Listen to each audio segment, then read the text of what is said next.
بسم الله الرحمن الرحيم الحمد لله والصلاة والسلام على رسول الله وبعد السلام عليكم ورحمة الله وبركاته এখানে একজন প্রশ্ন করেছেন যাকাতের টাকাগুলি মাদ্রাসায় মেরামতের জন্য অথবা যে কোনো কাজের জন্য দেওয়া যাবে কিনা।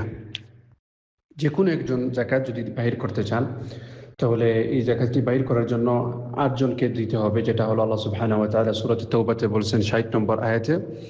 আল্লাহ সুবহানাহু ওয়া তাআলা বলছেন ইন্নামা সাদাকাতু লিল ফুকারা'i ওয়াল মাসাকিন ওয়াল 'আমিলিনা 'আলাইহা ওয়াল মুআল্লাফাতি কুলুবুহুম ওয়া ফির রিকাবি ওয়াল গারিমিন ওয়া ফি সাবিলিল্লাহি ওয়া ইবনিস সাবিল। এই 8 জনগুলিকে এই যাকাতটি দিতে হবে। এটার জন্য অনেকে বলেন ফি সাবিলিল্লাহ, যারা মাদ্রাসায় পড়েন অথবা যে কোনো একরকম, এটা আসলে সঠিক না। ফি সাবিলিল্লাহ উলামা কেরাম ওনারা বলছেন যারা জিহাদের জন্য বাহির হন ওনাদেরকে দেওয়া জায়েজ আছে। এটার জন্য ফি সাবিলিল্লাহ মাদ্রাসা যারা বলে এটা সঠিক না। 8 জন যাদেরকে বলা হয়েছে, এই 8 জন যাদেরকে বলা হয়েছে ওনাদেরকে দেওয়া হবে।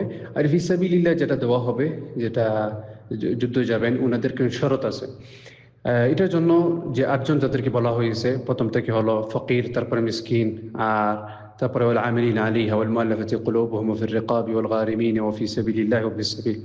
এই 8 জনগুলিকে ওনাদেরকে একমাত্র যাকাতটি দেওয়া হবে। আর আপনি যেটা বলছেন মাদ্রাসা মেরামত করা অথবা এইরকম একটা কাজ করা মাদ্রাসার ভিতরে, এটা 8 জনের ভিতরে ওনারা নাই। এটার জন্য যাকাতটি মাদ্রাসা মেরামতের জন্য অথবা মাদ্রাসা যে কোনো একটা কাজের জন্য দেওয়া যাবে না। আর যাকাতের টাকাগুলি মাদ্রাসা যে ছাত্র আছে ওনাদেরকে দেওয়া যাবে।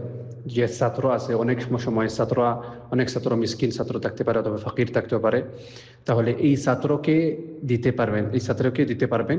এই ছাত্র সে নিজের তার ফ্যামিলির জন্য ওনারা নিজে ব্যবহার করবেন। কিন্তু অনেকে এটাও করতে পারেন যে ছাত্রদেরকে আপনি টাকা দিয়েছেন, এই টাকাগুলি মাদ্রাসায় নিয়ে মাদ্রাসায় কাজে লাগাইতেছে, এটা জায়েজ না, এটা হারাম। এটা অনেক ভয়ঙ্কর একটা বিষয় যে টাকাগুলি যেহেতু আপনি একটা ছাত্রকে দিয়েছেন, এই টাকাগুলি তার হয়ে যায়, এটা মাদ্রাসার টাকা না।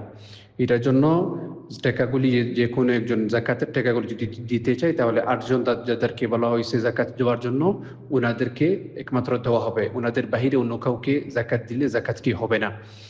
আর মাদ্রাসা মেরামতের জন্য অথবা যে কোনো একটা কাজের জন্য মাদ্রাসার জন্য, এটার জন্য সাদাকাটি আমরা দিয়ে দিব। এটা সব থেকে ভালো সাদাকা। অথবা যে কোনো একজনের কাছে টাকা যদি তাকে সওয়াব চান, তাহলে এরকম ভালো কাজে আমরা হেল্প করবো। এরকম যে কাজটি করলে আমাদের ফায়দা হবে, আমাদের সওয়াব হাসিল করবো মৃত্যুর পরেও। যে মাদ্রাসা, যে কোনো একটা মাদ্রাসা একটা সঠিক মাদ্রাসা, যারা সঠিক দিনটি শিক্ষা দেন, তাহলে এই মাদ্রাসাতে আমরা যদি হেল্প করি, তাদেরকে টাকা দিয়ে যে কোনো একটা কাজ মাদ্রাসার ভিতরে করে ফেলি, তাহলে এটাতে অনেক বড় একটা সওয়াব।